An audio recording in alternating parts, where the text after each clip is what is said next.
Everyone, my name is LJ Stambuk. I'm the President and CEO of the World Affairs Council of Charlotte. Welcome to our January program with Tom Standage, the Deputy Editor of The Economist of London. He will speak to us on the world ahead 2022, the best business, geopolitical, geostrategic magazine in the world. We read it in the office of the World Affairs Council of Charlotte.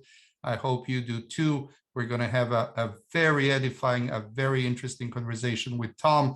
And thank you, Tom, for joining us from London. This is exactly a year ago, actually nearly a year ago, February 11th, 2021, when we had a very, very interesting conversation with you. We invited you to come and join us here live in Charlotte. Unfortunately, it's not happening this year, but the invitation stands for next year. We hope to see you in the spring of 2023 in Charlotte, and the invitation is a standing one. We look forward to that very much indeed. These are our World Affairs Council of Charlotte corporate sponsors, ambassador sponsors, and thank you, Bank of America, Novant Health, Envoys Atrium Health, Charlotte Diplomats, DHG, Rogers Builders, SPX Flow, and PDM. Thank you so very much for your sponsorship and support of the World Affairs Council of Charlotte. Well, let me tell you a little bit of what we do. We wish you the very best in this new year. We wish that the pandemic permanently moves away from all of us and the world. And what we do, we are the community's premier global education nonprofit, nonpartisan organization, and we seek to provide leadership for global thinking. We firmly believe that each person has a right to fact-based analysis, informed commentary, and innovative explorations of critical global issues, both current and future.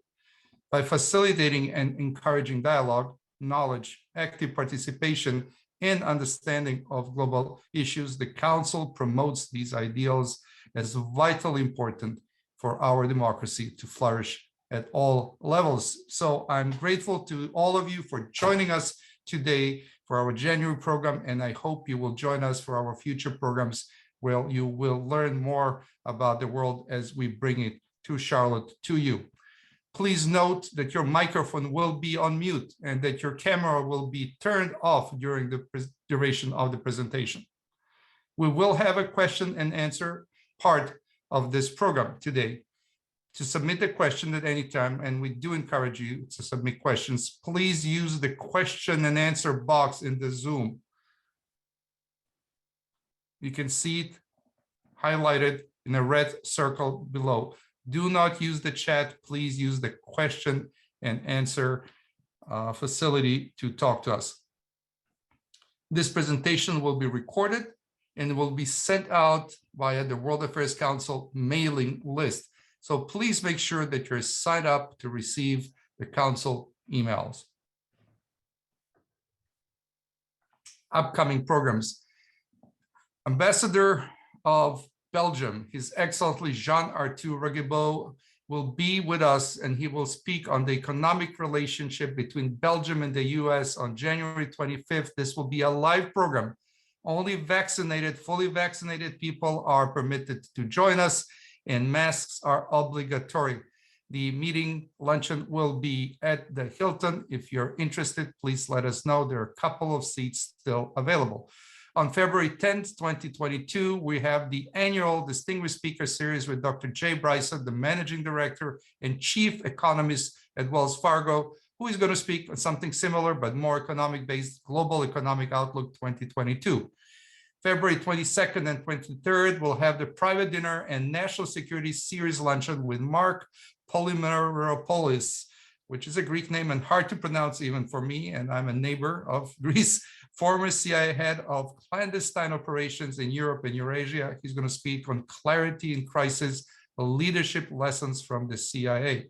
March 3rd, 2022, we will have the Ambassador Circle Series panel with His Excellency Koji Tomita, the Ambassador of Japan to the US, who will speak on the US-Japanese economic partnership. March 17, we'll have a private dinner with Alejandro Celorio, a legal advisor, the Foreign Ministry of Mexico.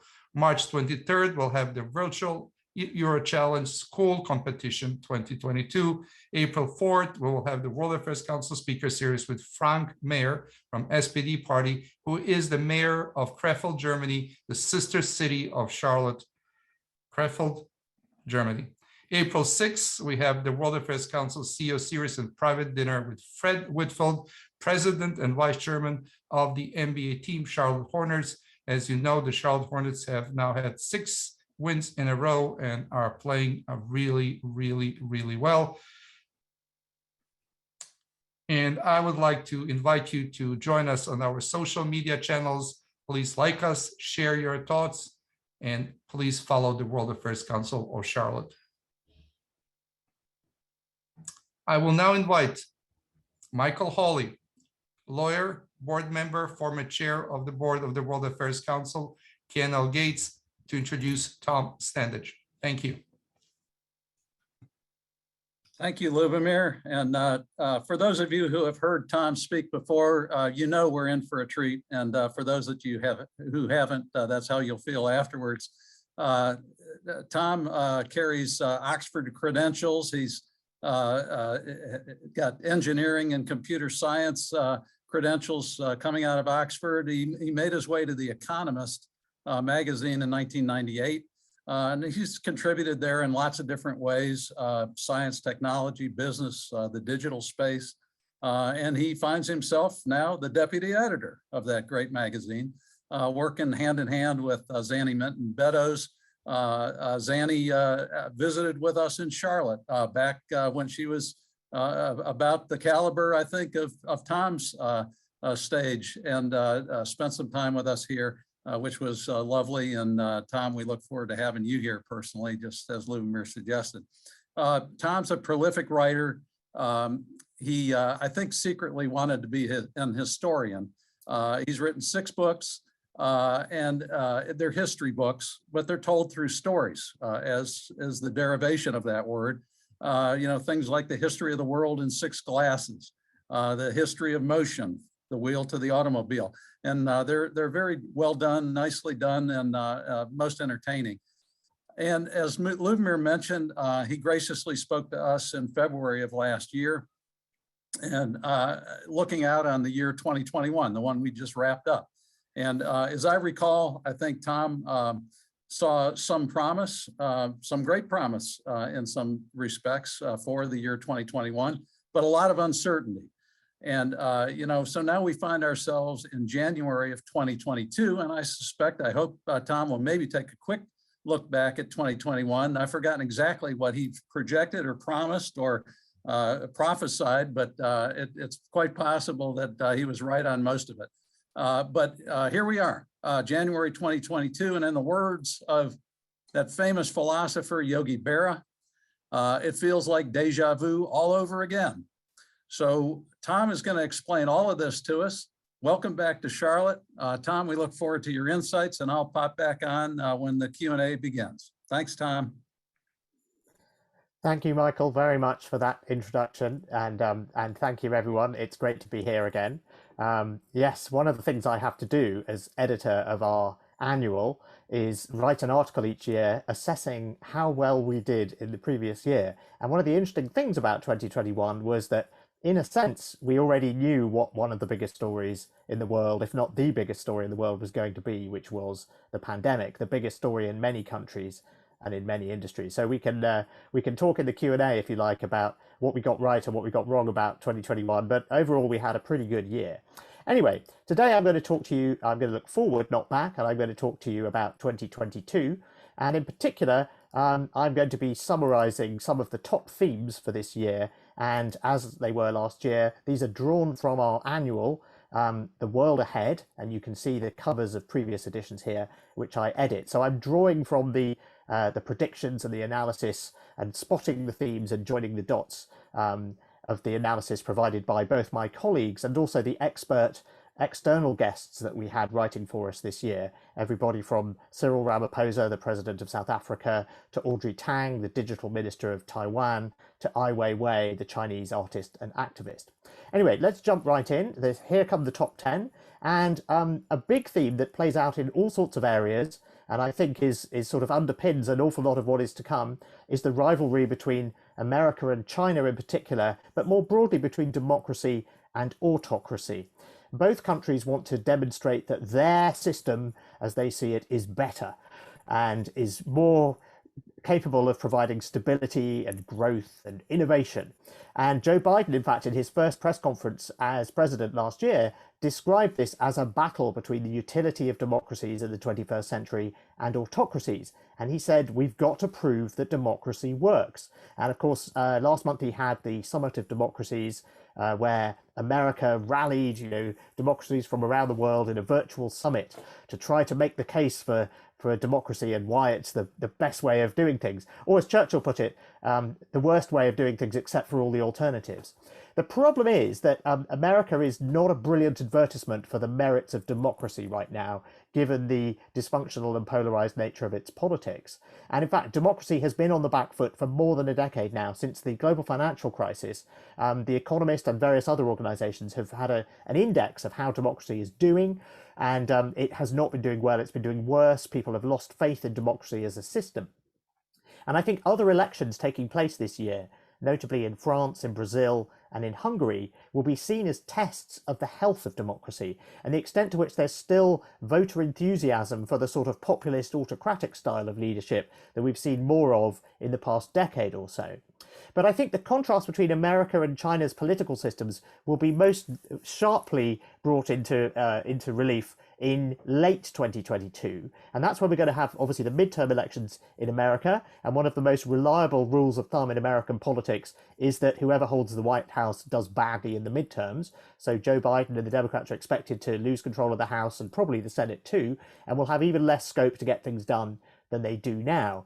And this is going to be a big contrast to what happens in China, where there's going to be the very heavily stage-managed Communist Party Congress, at which Xi Jinping will be confirmed in power for at least another 5 years, rather than handing over to someone else, as would normally be the case with Chinese presidents. And so the chaos and the sort of glorious carnival, to look at it in an optimistic way, of American politics will contrast very strongly, I think, with this very stage-managed, very carefully controlled situation in China. And I think the prospect of a second Donald Trump presidency and hearing more from Donald Trump during the midterms and after them will very much play into the Chinese government's view that this is a great example of why democracy is dangerous and unstable and why the Chinese system is much better. Because 1 minute America's going in one direction and then it elects a different president and it's going in a completely different direction. And then it changes again. And we've had this sort of whipsaw from Obama to Trump to Biden and possibly back to Trump again. And this is a gift to propagandists in China, and it makes it much harder for supporters of democracy to make their case that this is a good way of doing things.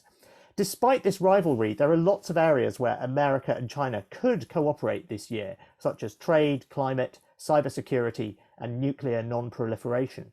But in 2022, we think it will be in both countries' interests not to. Joe Biden will not want to look weak by cutting deals with China. One of the few things that Republicans and Democrats agree on is the need to be strong and, stand up to China.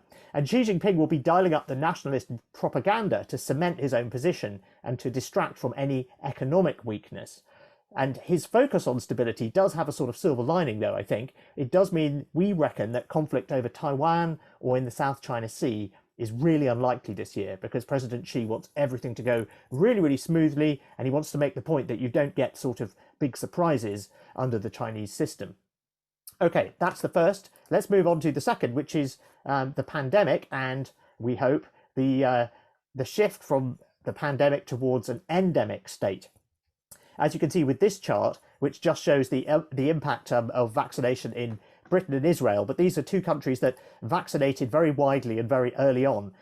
There's pretty good evidence that vaccination breaks the link, or very dramatically weakens the link, between case numbers and deaths. And of course, since we made this chart, the Omicron variant has come along, and that's led to record numbers of cases in many countries, but so far only a small increase in deaths in the countries that are well vaccinated, such as Britain. And if that pattern persists, then Omicron could mark a step on the road towards COVID-19 being an endemic disease that's still dangerous to some people, but it no longer requires dramatic lockdowns or disruptive measures. And if you have been vaccinated, then essentially your risk of serious illness or death is greatly reduced. And so we can move potentially to a phase where instead of trying to control the spread of the disease, we merely address the symptoms. And this is how we deal with other diseases like flu. Now, a very big exception to this shift is China, which is the last major economy to be pursuing a zero COVID strategy. And this is where you try to actually eliminate the disease altogether.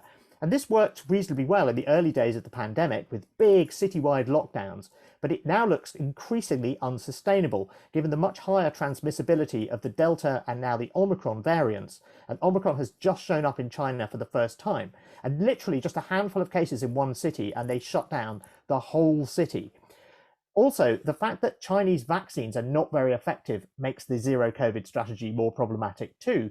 The government has spent a lot of time and effort persuading people that the suppression approach is the right way to go, and it's very reluctant to abandon it. It's spent a lot of political capital on this.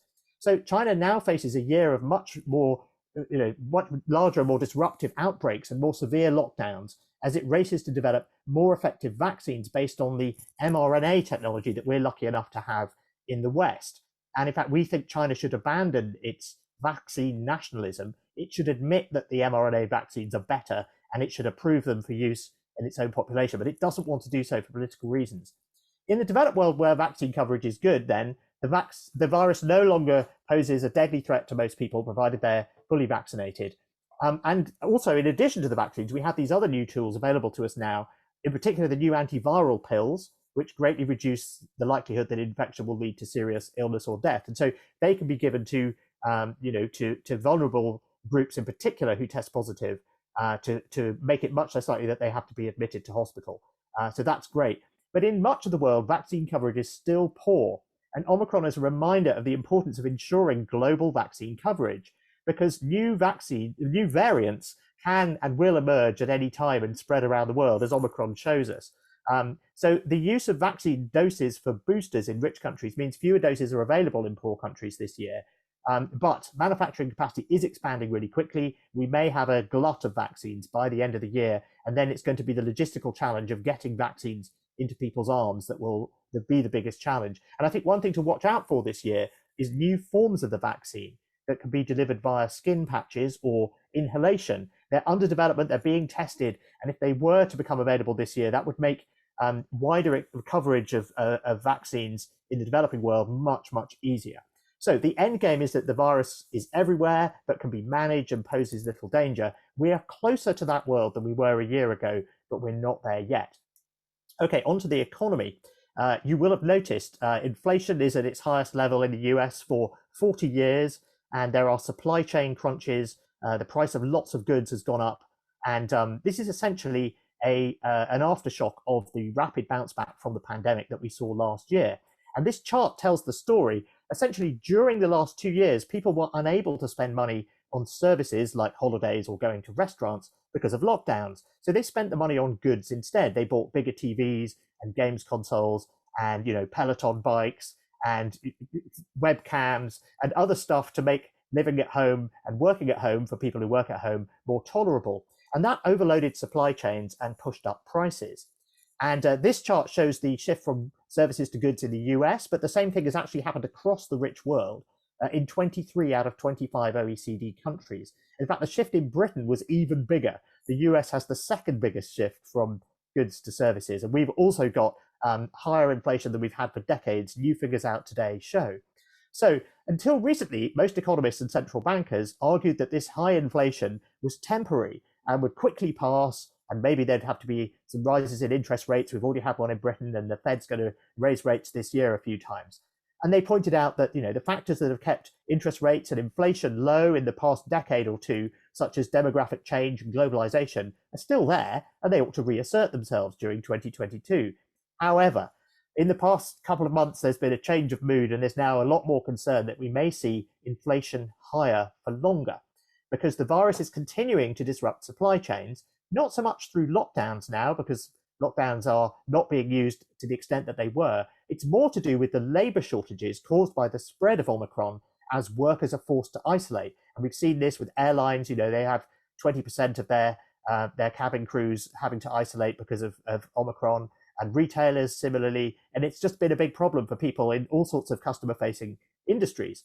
And what this means is that shortages and delivery problems will persist and price rises are unlikely to slow down. So the virus has made inflation harder to fight, and central banks are going to face some difficult choices in many countries in 2022. Omicron has also intensified worries about the other big risk to the world economy in 2022, which is a slowdown in China. So the zero COVID policy, as I mentioned, requires these big disruptive lockdowns whenever a few cases are found. And Omicron makes this much worse, and it potentially could affect economic activity within China, within the region, and more widely around the world as it further strains supply chains and hits growth. And of course, the Chinese economy is very dependent on the real estate sector, which is also in trouble, as we've seen with Evergrande. So GDP growth in China, which was extremely high, it was 8% in 2021, could fall to less than 5% this year. And that is, a risk for broader global growth as well. Okay, that's the economy. Let's move on to the future of work. There are lots of debates about the future of work. There's a sort of broad agreement that in the future, more people are going to spend more days working from home. Now, we should remember that only half of workers, even in the richest, most developed countries, like Britain and America and Western Europe, are able to work from home. There's a lot of people who can't do their jobs from home. But those of us who can will be spending more days working from home, and we're probably going to end up in a sort of hybrid situation where we spend some days at home and some days in the office. That much everyone agrees on. But after that, there is an enormous amount of scope for disagreement. The first interesting disparity is between what bosses want and what workers want. So bosses are generally keener on people going back to the office, and workers are generally not so keen. And so if you ask them how many days they want to go back, bosses will say one number and workers will say a different number. Also, workers say one thing and do another. In surveys, workers often say that, yes, 2 days a week at home and 3 days in the office will be fine. But if you give them a free choice, they actually stay at home for 4 or 5 days a week. And all of this assumes that workers are all sort of the same and all have similar preferences. But actually, it turns out they don't. This is particularly obvious from surveys in the US, and I've got one here. It shows that women and members of ethnic minorities are much less keen on returning to work. And there's lots of evidence that managers favor workers that they see and interact with more frequently.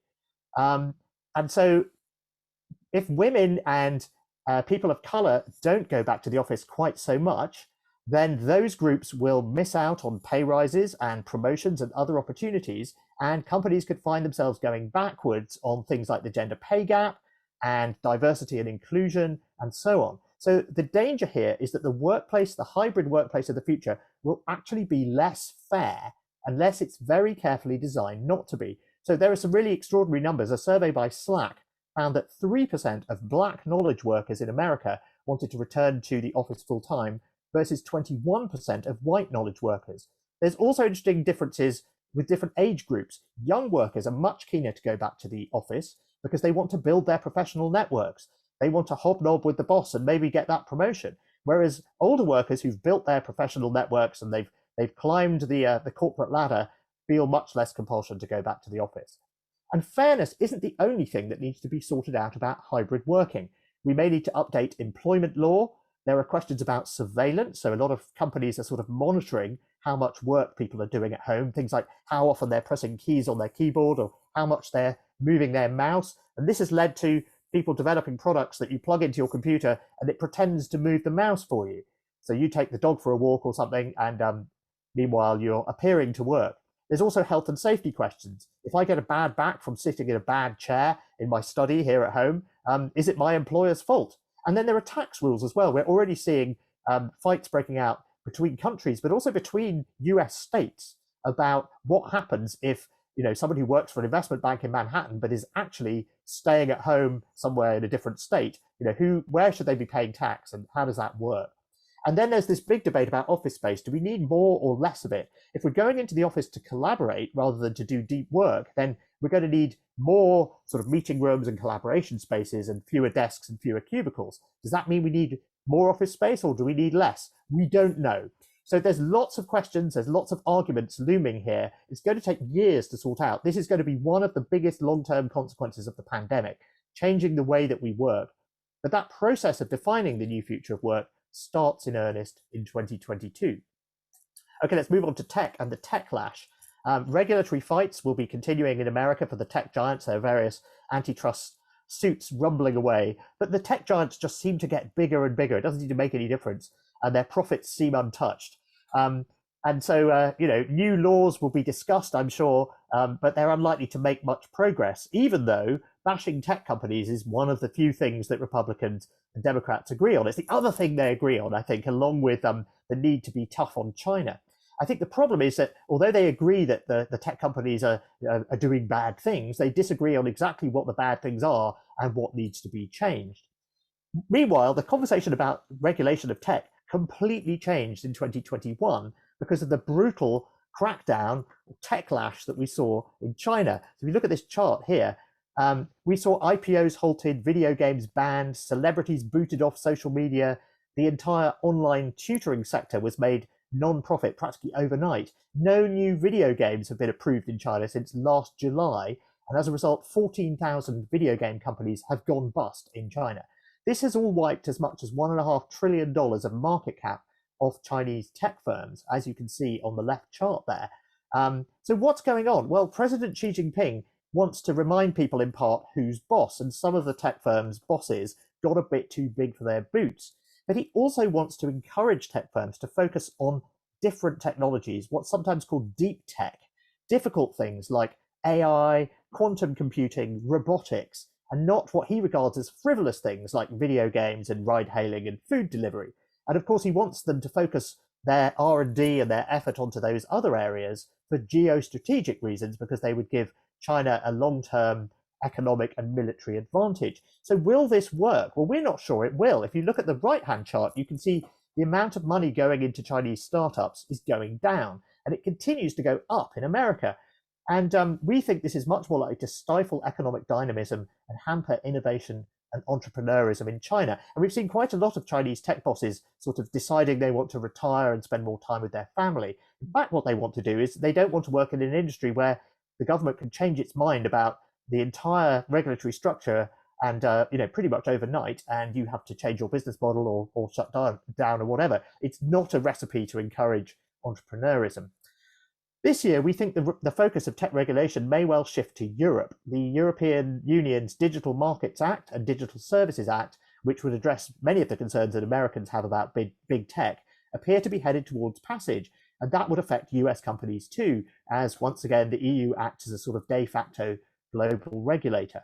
Also in Britain, the Competition and Markets Authority has been casting a rather skeptical eye over acquisitions recently, such as Microsoft Nuance and Nvidia ARM. It'd be interesting to see what they think of this bid Microsoft has just made for Activision, a video game giant. So the regulatory road ahead looks more difficult than it has been for tech giants. But ultimately, this is not what keeps the bosses of tech giants up at night. What they're most worried about, and what has brought tech companies down in the past, has been when they've missed big shifts in the tech landscape, like the shift from desktop to mobile a decade ago. So what's next? Is it crypto and NFTs? Is it the metaverse, which is more than just Facebook trying to change the subject, I think? History shows that it's failure to anticipate these shifts that brings tech giants down, not regulation. Okay, speaking of crypto is growing up. Regulators around the world are trying to domesticate it, or in some cases ban it altogether. Regulation is being tightened, but at the same time, there's much more interest in DeFi, distributed finance, which is this model of doing interesting financial services on blockchains and in a decentralized way. This is something that started on the Ethereum blockchain, but now is moving to other blockchains as well. So there's some really interesting innovation going on. And at the same time, central banks are muscling in as well with their own vision for the digital future of money. So what we're seeing essentially is three competing visions for how money should work in the digital age. The vision that we're getting from tech firms, whether it's Facebook wanting to issue its own currency, or the Chinese tech companies that have their own payment systems that are very, very important in China, whether it's the DeFi crypto blockchain crowd who say no, centralization in these big tech companies is bad, they already have too much power, let's do everything on a blockchain. And then you've got the central banks who are saying, well, hang on, if someone around here is going to issue digital money, shouldn't it be us? And they're starting to issue these central bank digital currencies. And the country that's furthest down the road with that is China. They're going to be testing their central bank digital currency more widely than usual. They've already got about 140 million people using it, about a tenth of the population, but they're going to be trying to push adoption of that during the Winter Olympics in Beijing next month. And it's really interesting. They can do things with it, like they can send stimulus money to farmers and ensure that it only gets spent on agricultural goods, that the farmers don't buy a nice watch or a new car. And they can also do things like send stimulus money that expires if you don't spend it after a certain amount of time. CBDCs, as they're called, these digital currencies issued by central banks, it gives central banks superpowers to do things that they can't do at the moment. So there's going to be a big fight between these different views. And in America, we're going to see a fight between the crypto industry and the SEC intensifying. Basically, the crypto industry hates the SEC chairman, Gary Gensler, because he actually knows about blockchain and crypto, and he's a harsh critic of the industry. So they would like somebody else, please, to regulate them. And meanwhile, we're seeing a lot of the crypto crowd moving to Singapore and places like that, which is established itself as a sort of crypto hub in the wake of a crackdown against crypto in China. So we can expect these sort of arguments about this to continue, and essentially it's going to be up to regulators to decide what mix we get of these different views of the future, and we're going to get different mixtures in different countries. But crypto is basically not going to go mainstream without clear rules and regulatory clarity. Okay, onto the environment. I wish I had lots of optimistic things to say about the fight against climate change in 2022, but I don't, unfortunately. In fact, quite the opposite. In late 2021, we saw long-term plans to decarbonize the world colliding with a short-term energy crunch. You'll have noticed gas prices are up at the pump. In Britain, we rely very heavily on natural gas for heating and for cooking, and the price basically quadrupled. So we ended up turning old coal-fired power stations back on just as we were hosting the COP26 climate conference in Glasgow, which was not a good look. And this is one of the factors, of course, that's pushed up inflation. Factories around the world are powering up again. They need energy, and that's driving up prices. Now, it's not clear, as with inflation, how long this will last. And some people, again, as with inflation, say, well, it will all sort of blow over in the first half of this year. But even if it is short-lived, more energy crunches like this could happen, because the underlying problem is that we're not investing enough in clean energy infrastructure. And so, you can't, when you need more energy, you can't sort of spin up more wind turbines or solar panels overnight. You end up going back to the fossil fuel power stations that are idling. At the moment, the world is spending about half the level it needs to reach net zero by 2050. So we need to spend about $5 trillion a year for about 20 years, next 25 years, to reach net zero. And we're only spending a bit over $2 trillion a year globally. So even though the current energy crunch is at odds with tackling climate change, the solution to both problems is actually the same thing, which is to boost this investment. That controversially means spending more on natural gas as a bridge fuel in the medium term for countries that rely heavily on coal, and it should mean more spending on nuclear power too. Many more countries have pledged to get to net zero by the middle of the century. That's good news. Such pledges now cover 90% of the global economy, up from 30% in 2020. So that's progress. But the problem is it's very easy for politicians to promise something will happen in 30 years' time when they're not going to be around. Anyway, the hope is that after a rather disappointing COP26 summit in Glasgow, governments will provide more details on their pledges to cut emissions at COP27, which is happening in Egypt in November. Normally, the COP after a big COP is much smaller and not much happens. This is not going to be a small COP. It's going to be a sort of medium-sized COP. One thing we can be sure of, though, is that we're going to see more extreme weather in 2022, as we did in 2021. So perhaps that will focus some minds. Okay, let's talk about travel. The rise of the Omicron variant has disrupted what did seem to be a sort of gradual reopening of international travel and tourism. And places that had pursued zero COVID suppression strategies like Australia and New Zealand and Taiwan were starting to unwind them. And obviously China is the exception to that. It plans to keep its borders very tightly sealed in 2022, both to keep out COVID, but also to maintain stability during the Winter Olympics and the Communist Party Congress. In fact, the Financial Times recently called China the new hermit kingdom, and Xi Jinping has not left the country for 2 years. But China aside, we'll see how reopening elsewhere proceeds in 2022 as the Omicron wave recedes. And I think two things in particular are worth watching. The first is the Sandbox Strategy. It was pioneered by Thailand. It sort of nicked the idea from the Maldives, where each island is a different resort. But Thailand sort of implemented this on a national scale. And this is where tourists are allowed into certain bits of the country.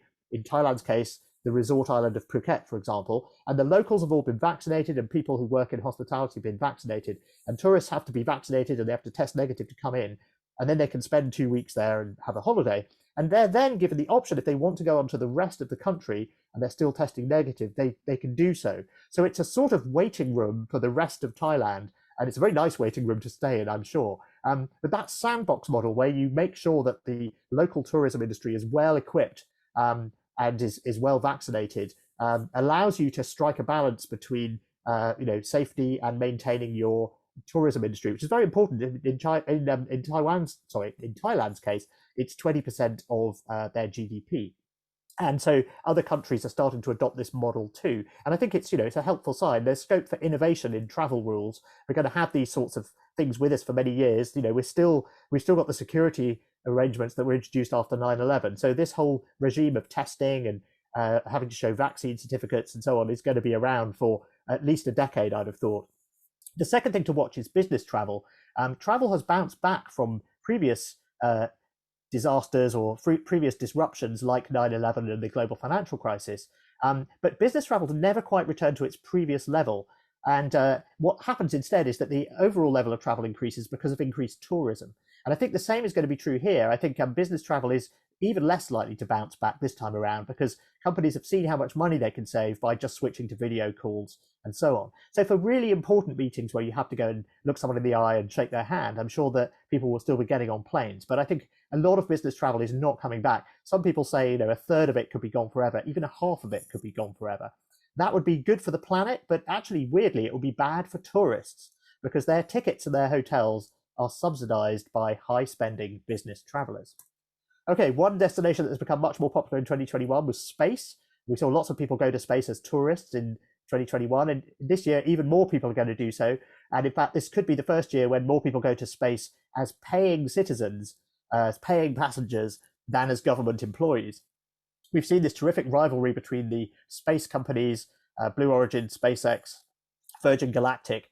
But we've also seen, and we'll see more of that this year, we'll also be seeing the more traditional rivalry between superpowers in space. So China is finishing its space station, which will be permanently crewed from the end of the year. And it thinks that's sort of one of its credentials for showing that it really is a superpower. India, similarly, is having another go at sending a robotic probe to the moon. And it's also gearing up for its first crewed flight. And that's probably going to happen in 2023. It won't be this year. We're also seeing filmmakers vying to make films in zero-G. So 2 Russians, an actress and a cameraman, went to the space station in October, and that film's coming out this year. They filmed in zero gravity. Tom Cruise was supposed to be doing something similar, but nothing seems to have come of that project. So as with Sputnik, the Russians are going to get there first.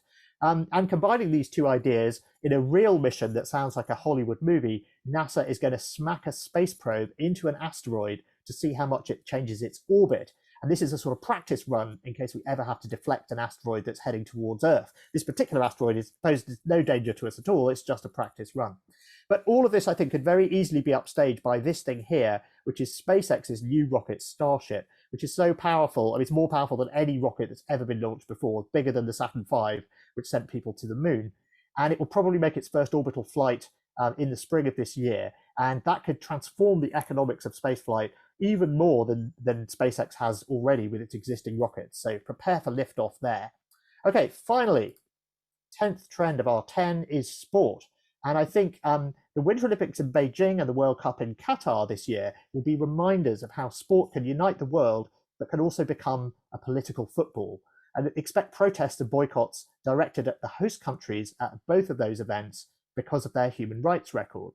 Now, in China, the authorities are preempting this by essentially banning foreign spectators. And dignitaries from foreign countries are invited, but a lot of them are protesting by not going. So Joe Biden is not going to go, Australia's not going to send anyone, Britain's not going to send anyone. But there isn't going to be a sort of 1980s style boycott of the Olympics, of these Olympics, by actual teams, despite calls for that. So I think at most we might see protests by medal winners from the podium. But I think the main area this will play out will be campaigns outside China against major sponsors, some of which we're starting to see already.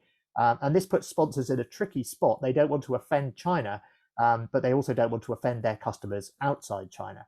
And I think the similar thing will be happening with the football. We've had teams from the Netherlands, Germany, and Norway protesting against the choice of Qatar as the host country for the World Cup because of its repressive laws and poor treatment of the migrant workers who, among other things, have built the stadiums. But again, we're not going to see teams pulling out. I think instead we'll see campaigns targeting the sponsors. Okay, those are my themes and predictions for 2022. I think if there's one thing you take away from it all, it should be this. A lot of people are sort of waiting for things to go back to normal. Things are not going to go back to normal. This is what the new normal looks like. This sort of uncertainty, whether it's to do with the pandemic, the economy, the geopolitical situation, is the way things are going to look for the rest of the 2020s, I would say. The rest of the 2020s is going to look a lot more like 2021 and 2022 than it looks like 2018 or 2019. So the new normal is already here. Get used to it. Thank you for listening. And now let's go for Q&A. Thank you, Tom. Fascinating stuff. The depth and the breadth is just stunning. So thank you. Before we dive into some of the granular stuff, you're a big thinker. How are we doing as a species? Are we evolving sufficiently to equip us to deal with the pace of technological change that we're seeing and the immediacy of some of the challenges that we're facing as a species, the pandemic, climate change, antibiotic resistance? I know you've thought about this a good bit, and we'd love to hear your thoughts.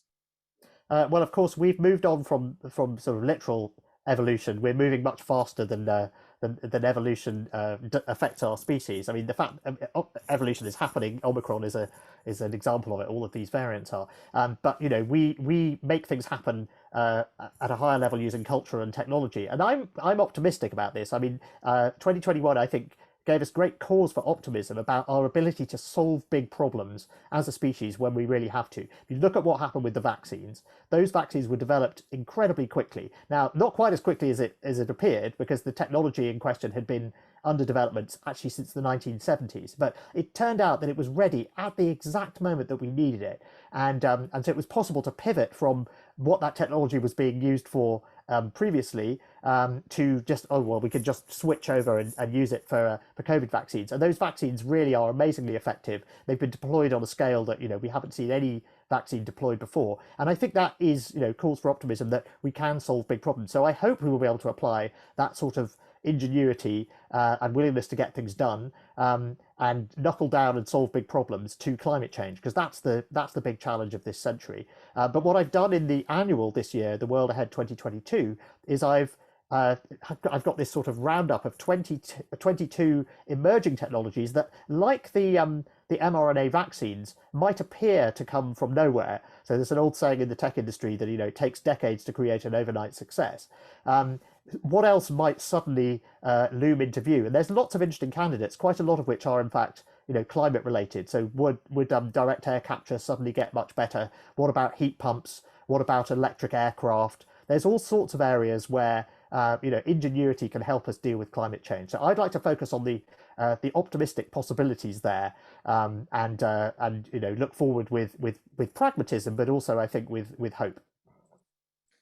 It's a great glass half full answer. We appreciate it.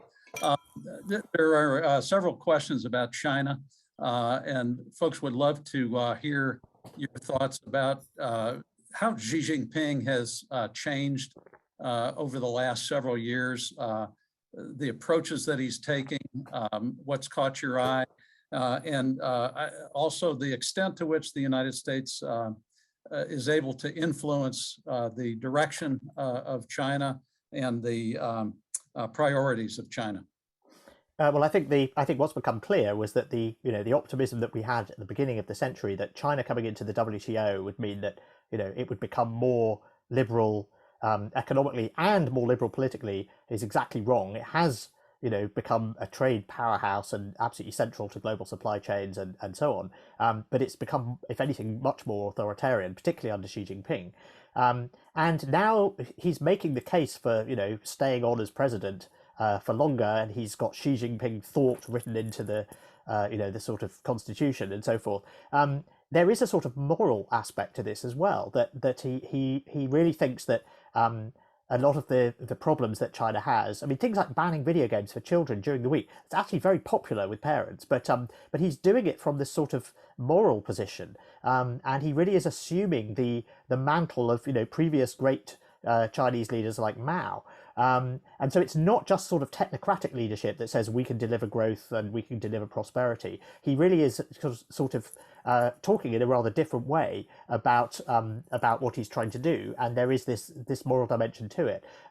So I think we will be hearing more about it, and we're all trying to sort of do our best to understand exactly what he's trying to do and what he's trying to achieve. And this is one of the things that we're asked for the most at The Economist. Can we have more coverage of China?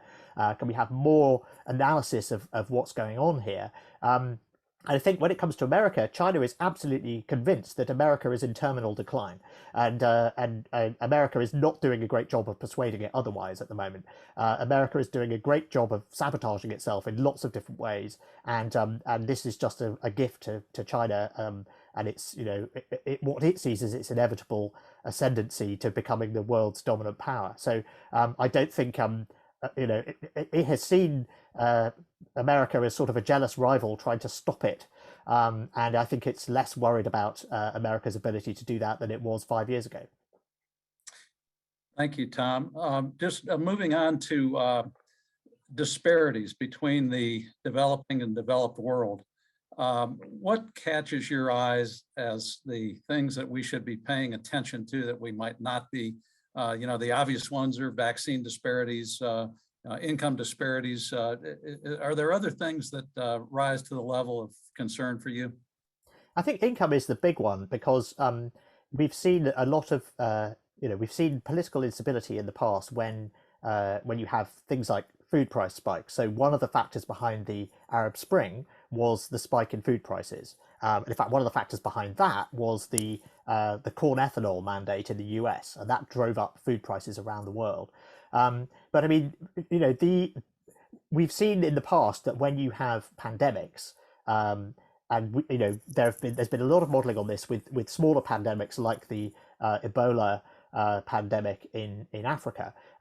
You can see what the impact of that is, and it does lead to greater levels of inequality, and it sort of shines a light on inequality, because the richer you are, the more easily you can cope with the disruption of a pandemic. And we've totally seen that in the West. If you're wealthy, you work in an information industry, you've got a nice house with a fast broadband connection, you can afford to order all your food and order stuff online, then the pandemic is much less of an inconvenience to you than someone who hasn't got all of those benefits. And so what we see is that pandemics amplify and also draw attention to inequality of all sorts. And historically, the evidence shows that you then get greater levels of political instability, and you get it 2 years after the pandemic starts. So that suggests we might see political instability in the developing world this year as a result of frustration about the fact that these inequalities are there and they've been made worse, and that in many countries governments are not perceived to have done a good job of dealing with them. And it'd be interesting to see what happens in Brazil in particular, where the president has done a spectacularly bad job of dealing with the pandemic. I mean, he's been absolutely negatively helpful. He's suggested that the vaccine makes you ill and all this sort of stuff, and he's polling very badly, and he seems to be paving the way to contest the outcome and say the election was rigged, and he seems to be trying to get the army on side, and so we'll see what happens. But that would be an example of sort of frustration with the handling of the economy and the pandemic spilling into political instability. So I think that that's the broader thing to watch for here, that we may see. We've seen record numbers of protests around the world in 2021, but we may see even more of them this year. So one of our attendees would like you to drill down a little bit further on the 2022 space race. What elements of it are you watching? Is this a benign race? Are there, is it, the Chinese are complaining about all the space junk out there, but there are military elements to all of this. There are defense elements to all of it. There's technology elements to it. What are you looking at? Yeah, I think the most worrying thing, actually, I should have mentioned it, is the anti-satellite test that the Russians did just before Christmas. So that's the Russians reminding everybody that they know how to shoot satellites out of the sky. China has done this in the past as well. Part of the problem is that the technology you would use to clear up space debris is exactly the same technology that you would use to knock out your enemy's satellites. Whether it's firing lasers at them, whether it's using kinetic weapons, whether it's sending things into orbit that can move around and interfere with them. So that's really difficult, and we may be getting to the point where we do need to revisit the way that space law works so that we can deal with space debris and also with these huge satellite constellations that are being built. SpaceX is furthest along. It's got about 2,000 of its satellites up. They want to put 12 to 25,000 up there to do internet. And the reason that SpaceX wants to do that is because it wants to build what could be $1 trillion telecoms business in low Earth orbit, providing broadband internet all over the surface of the world, even in the middle of the ocean and so on, which would be very cool. But it wants to use the money from that to bankroll what it really wants to do, which is build a base on Mars. So that's the strategy. So you need the satellites to make the money so that you can pay for the rockets to go to Mars, and that's bumping up against political objections around the world, actually, saying that Elon Musk is doing all of these things because he can afford to, and there aren't really rules to stop him. And so yes, I would keep an eye on that. But there is growing concern about the militarization element of this too, and the potential for conflict and the potential for an accident to be taken as a deliberate attack. So I think that's worth keeping an eye on. And then if you could maybe reflect a bit on what appears to be clashing systems of governance and economics that are swirling around all of this.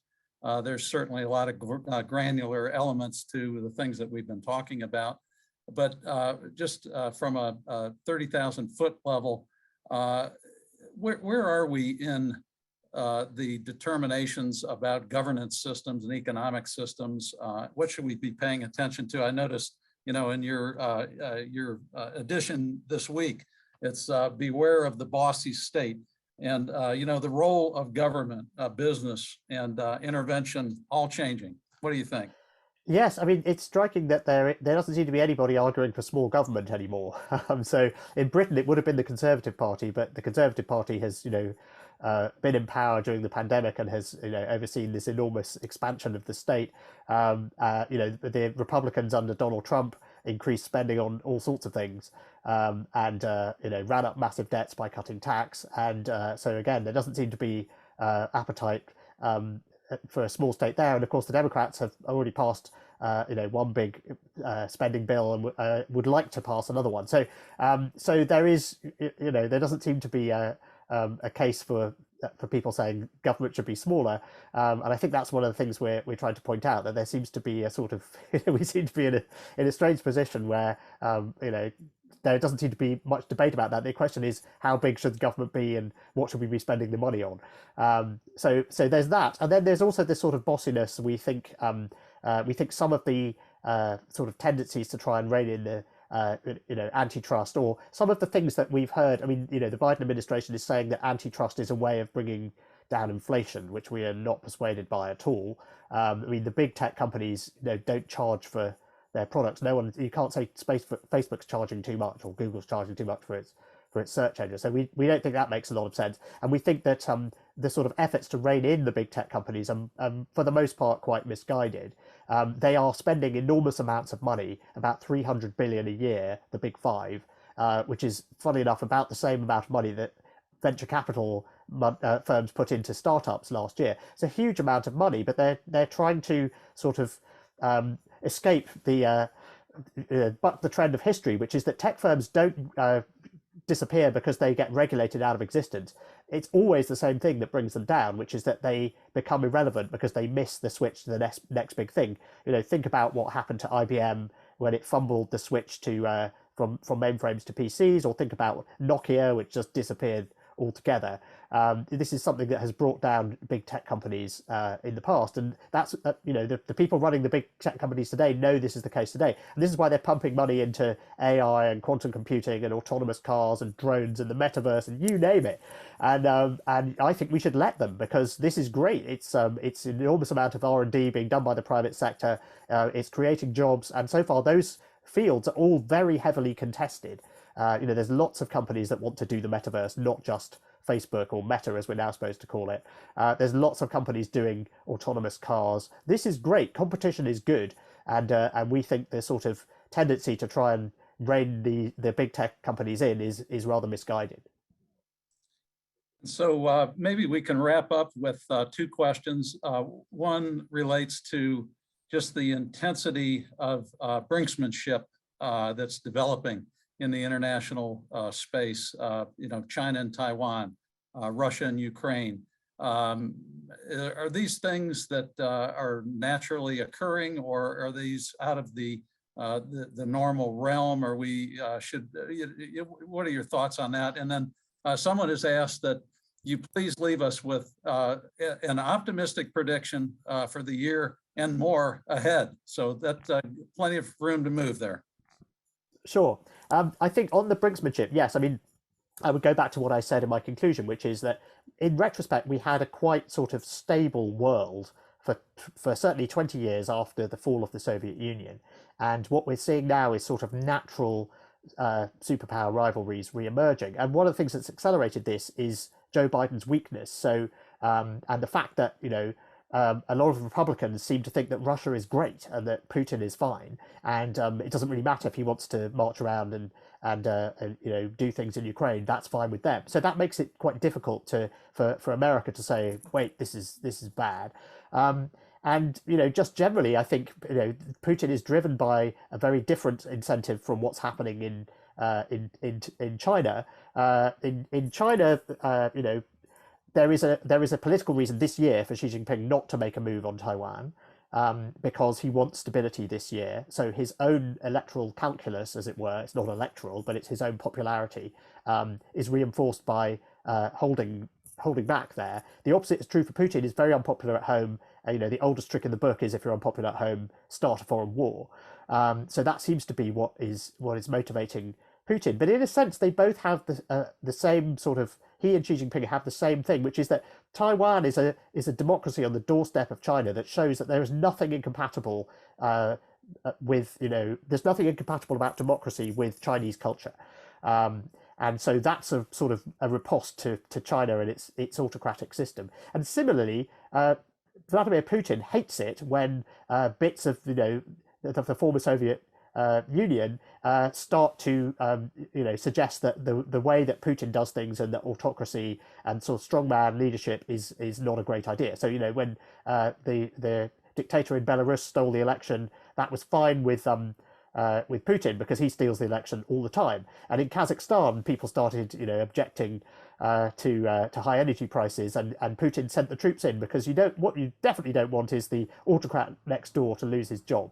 And so if Ukraine looks like it's slipping into the orbit of Europe, then that's terrible for Putin as well. So it's this idea that the neighbors might show you up and show up the failings of your autocratic system that is what they both have in common. So I'm afraid that's a bit depressing, because that's a sort of return to a world of more geopolitical volatility, I think more economic volatility, because we've had mystifyingly low interest rates and inflation rates for quite a long time, and that's obviously come to an end now.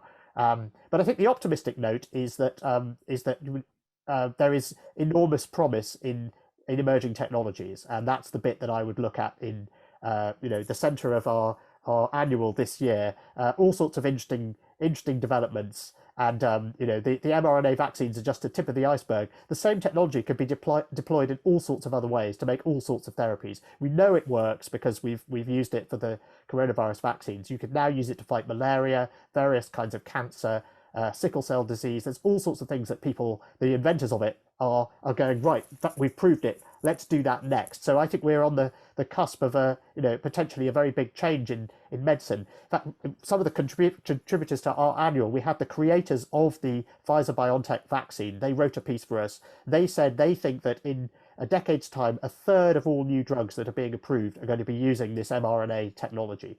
And if so, that would be amazing, because it uses the cells of the body as a sort of natural drug factory. It's just a brilliant way of doing things. So I hope that turns out to be true. Well, that's a great way to wrap it up. And I'm feeling optimistic. So thank you. And we'll turn it over to Lubomir and we'll close it out. Lubomir, all yours. Thank you so very much, Mike, and thank you so very much, Mr. Standage, Tom. This was just amazing, as was last year, and I can't wait to see you next year to see what we got right, and hopefully most of what you said is right. So I would like to turn it over to the chairman of the board of the World Affairs Council of Charlotte, Mr. Wayne Cooper, to wrap it up. And for myself and my team, thank you so very much, Tom, for being here with us. Appreciate it. Thank you so much, Mike, LJ, and Tom. What a great presentation again. You have a unique ability to make a difficult subject so doggone understandable. And I think next time you've got to tell us about I jotted down the of two of your books, A History of the World in 6 Glasses. Man, I can relate to that. Or The Edible History of the Humanity.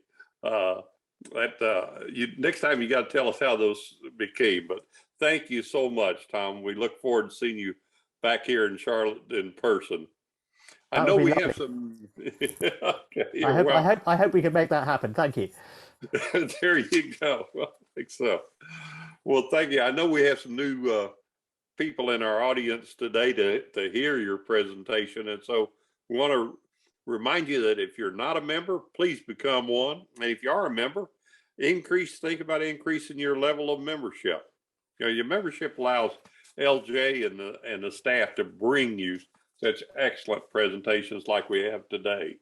So with that, I think we're exactly on time, and we'll see everyone at the next event. Take care. Thank you, Mr. Chairman. Thank you, Tom. Thank you, Mike. Thank you, the World Affairs Council team.